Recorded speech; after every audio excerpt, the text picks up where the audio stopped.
Hello guys, आज के इस वीडियो में हम देखेंगे स्ट्रिंग को। तो स्ट्रिंग हमारा प्रिमिटिव डेटा टाइप है जावास्क्रिप्ट में। तो सबसे पहले देखेंगे हम स्ट्रिंग को बना कैसे सकते हैं। तो स्ट्रिंग को बनाने के लिए आपने क्या करना है, पहले आप एक वेरिएबल बनाएंगे, उसको कुछ नाम दे देते हैं। जैसे इसको नाम देते हैं फर्स्ट, सॉरी इसको नाम दे देते हैं फर्स्ट नेम।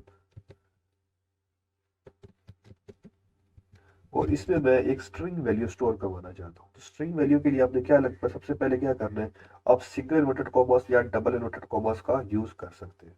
तो आपने अगर सिंगल इन्वर्टेड कॉमर्स यूज करने या डबल इन्वर्टेड कॉमर्स यूज करने, तो आप कोई भी कर सकते हैं। मैं यहाँ पे डबल इन्वर्टेड कॉमर्स यूज कर रहा हूँ। इसके बीच में आप कुछ भी लिखेंगे, जैसे मैं यहाँ पर लिख देता हूँ कोई भी नाम, जैसे कि मैं लिख देता हूँ यहाँ पे हैदर। तो यहाँ पर आपने क्या करना है कि अब ये जो हमारे पास ये जो वेरिएबल बना है फर्स्ट नेम, इसमें जो डेटा टाइप स्टोर हुआ है वो स्ट्रिंग डेटा टाइप स्टोर हुआ है। कुछ भी अगर आप लिखेंगे डबल इन्वर्टेड कॉमास या सिंगल इन्वर्टेड कॉमास में, तो वो कंसीडर होगा एज अ स्ट्रिंग। आप इसके अंदर कुछ भी लिख सकते हैं। मैंने यहाँ पर एक नाम पास किया, आप इसमें कोई न्यूमेरिक वैल्यू जैसे कि 1 2 3 4 आप इस तरह भी कोई पास कर सकते हैं। आप इसके अंदर कोई बुलियन वैल्यू जैसे कि ट्रू, ट्रू, अब इसका मतलब वो बुलियन वाला ट्रू नहीं रहेगा। अब इसका मतलब क्या रहेगा, अब ये रहेगा, अब इसका मतलब एक खाली ट्रू वर्ड है, जैसा कि हमारे पास आम एक ट्रू वर्ड रहता है। तो इस तरह ये हमारे पास कोई भी आप कुछ भी यहाँ पर स्टोर कर सकते हैं। तो मैं इसको दोबारा नाम दे देता हूँ। तो वो क्या था, हमारा नाम हैदर। अब मैं इसको कंसोल डॉट लॉग करके दिखाता हूँ कि हमारे पास ये जो कंसोल डॉट लॉग है, उसमें हमारे पास ये जो फर्स्ट नेम है ये क्या आ रहा है। तो जैसे ही मैं इसे सेव करूंगा, तो हमारे पास ये जो फर्स्ट नेम है ये यहाँ पर आ जाएगा। यहाँ पर हमारे पास ये आ गया हैदर। उसके बाद मैं आपको उसका टाइप चेक करके दिखाता हूँ। तो ये हमारे पास टाइप क्या रहने वाला है, तो टाइप ऑफ फर्स्ट नेम, यहाँ पे टाइप ऑफ फर्स्ट नेम। तो टाइप जो इसका रहने वाला है वो क्या रहने वाला है, हमारे पास स्ट्रिंग रहने वाला है। जैसे कि आप देखेंगे यहाँ पर हमारे पास स्ट्रिंग रहने वाला है। तो अब ये जो फर्स्ट नेम है, इसमें हमारे पास जो वैल्यू स्टोर हुई है वो स्ट्रिंग डेटा टाइप की है। और अब ये आप इस फर्स्ट नेम के ऊपर कोई भी स्ट्रिंग, आप इसको स्ट्रिंग की तरह यूज करेंगे। और क्या होगा, आप इस पे कुछ स्ट्रिंग के कोई भी मेथड या प्रॉपर्टीज लगा के इसको मैनिपुलेट कर सकते हैं। उसके बाद हमारे पास होती है इंडेक्सिंग स्ट्रिंग के ऊपर।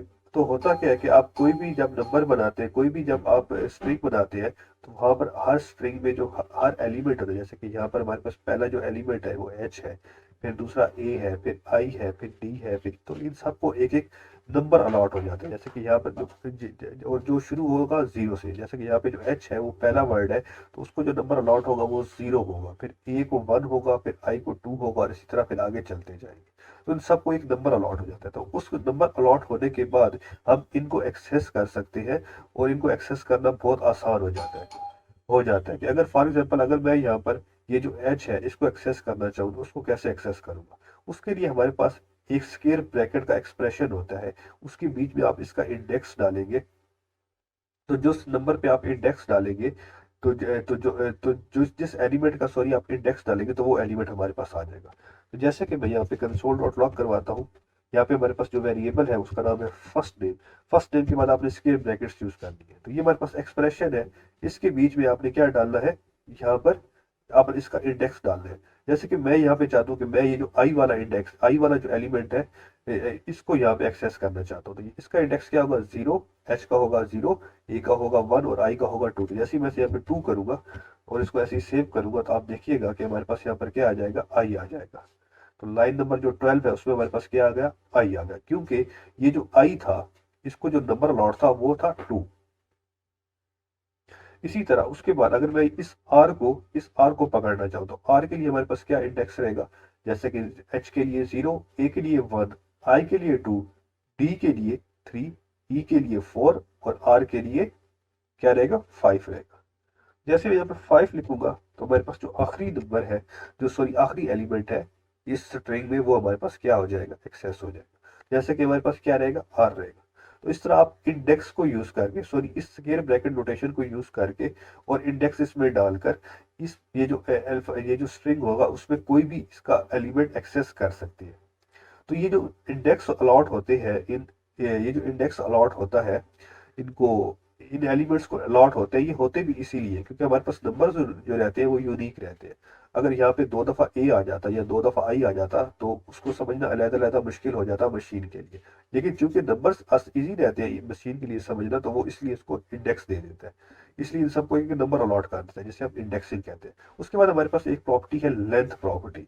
तो लेंथ प्रॉपर्टी स्ट्रिंग में क्या करती है, हमें वो किसी भी स्ट्रिंग की लेंथ मेजर करके देगी, उसकी लंबाई मेजर करके देगी कि उसमें कितने एलिमेंट है।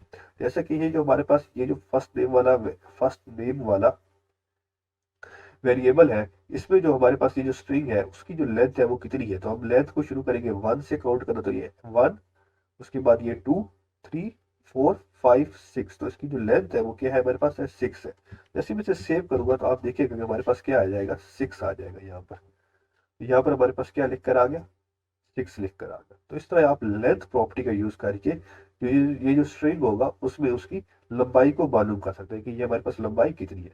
अब मैं इस तरह करता हूँ कि मैथ ये जो लेंथ है, इस फर्स्ट नेम डॉट लेंथ यहाँ पे -1 करता हूँ, तो आप देखिएगा अब हमारे पास क्या आता है। जैसे ही मैं इसे सेव करूंगा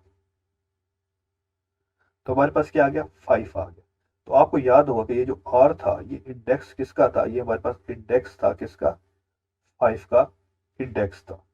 ठीक है, तो आप इस तरह इसका इंडेक्स भी निकाल सकते हैं। अब मैं अगर चाहूँ, अगर हमारे पास कोई बहुत लंबा स्ट्रिंग है, ठीक है, और मैं उसका लास्ट एलिमेंट एक्सेस करना चाहता हूँ। यहाँ पे तो हमारे पास सिर्फ ये जो छह एलिमेंट्स का स्ट्रिंग था। यहाँ पे तो हमारे पास आसान था कि हमारे पास जो लास्ट एलिमेंट है वो ये जो आर था ये 5 इंडेक्स के ऊपर था, तो हमें यहाँ पे गिनना आसान था, तो कुछ मसला नहीं था। लेकिन अगर मेरे पास कोई बहुत है, अगर कोई 100 वर्ड का सिंटेक्स है, अगर कोई 100 वर्ड का स्ट्रिंग है, तो उसके लिए मैं क्या करूंगा, मेरे को चाहिए कि मैं उसका जो आखिरी वर्ड है, मैं उसका वो जो आखिरी वर्ड है वो एक्सेस करना चाहता हूँ। तो उसके लिए क्या करूंगा, तो मैं क्या करूंगा, सबसे पहले तो उस स्ट्रिंग का नाम लिख लेता हूँ। जैसे कि हमारे पास ये इस केस में ये जो फर्स्ट नेम है ये हमारे पास एक स्ट्रिंग है। उसके बाद मैं यहाँ पे लगाऊंगा ये स्क्वायर ब्रैकेट्स का ये जो एक्सप्रेशन है ये यहाँ पे लगाऊंगा। उसके बाद मैं यहाँ पे यूज करूंगा लेंथ वाली प्रॉपर्टी। तो आप देख रहे हैं मैंने यहाँ पे लेंथ वाली प्रॉपर्टी यूज की दूंगा। तो हमें पता है कि लेंथ उसकी जो होगी उसमें से अगर मैं -1 कर दूंगा तो मेरे पास जो बिल्कुल आखिरी एलिमेंट रहेगा वो उसका क्या दे देगा, इंडेक्स दे देगा। तो इस केस में अब ये जो फर्स्ट नेम डॉट लेंथ है, तो यहाँ पर फर्स्ट नेम डॉट लेंथ वो था क्या था, 6 था।